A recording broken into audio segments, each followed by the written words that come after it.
আসসালামু আলাইকুম ওয়া রাহমাতুল্লাহি ওয়া বারাকাতুহু। বিসমিল্লাহির রহমানির রহিম।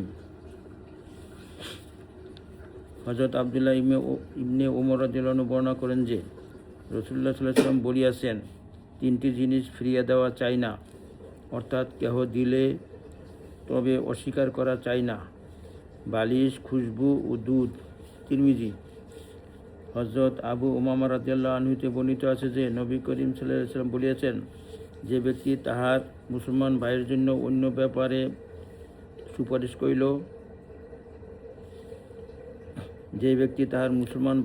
কোনো ব্যাপারে সুপারিশ করিল, অতঃপর ওই ব্যক্তির সুপারিশকারীকে সুপারিশের বিনিময়ে কোনো হাদিয়া পেশ করিল এবং সে ওই হাদিয়া কবুল করিয়া লইল, তবে সে সুদের দরজাসমূহের মধ্য হইতে একটি বড় দরজার ভিতর ঢুকিয়া গেল। আবু দাউদ। ফায়দা: ইহাকে সুদ এই হিসাবে বলা হইয়াছে যে উহা সুপারিশকারীর কোনো বিনিময়ে ছাড়া অর্জিত হইয়াছে।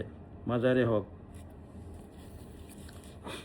হযরত ইবনে আব্বাস রাদিয়াল্লাহু আনহু বর্ণনা করেন যে রাসূলুল্লাহ সাল্লাল্লাহু আলাইহি ওয়াসাল্লাম বলিয়াছেন, যে মুসলমানের দুটি কন্যা সন্তান আছে, অতঃপর যতদিন তাহারা তাহার নিকট থাকে অথবা সে তাহাদের নিকট থাকে, তাহাদের সহিত সদ্ব্যবহার করে, তবে এই দুই কন্যা সন্তান তাহাকে অবশ্যই জান্নাতে প্রবেশ করিয়া দিবে।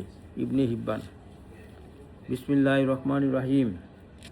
হযরত আনাস রাদিয়াল্লাহু আনহু বর্ণিত আছে যে রাসূলুল্লাহ সাল্লাল্লাহু আলাইহি ওয়াসাল্লাম বলিয়াছেন, যে ব্যক্তি দুইজন কন্যা সন্তানকে লালন পালন করিল ও তাহাদের দেখাশোনা করিল, সে এবং আমি জান্নাতে এরূপ একসাথে প্রবেশ করিব যেরূপ এই দুইটি আঙ্গুল।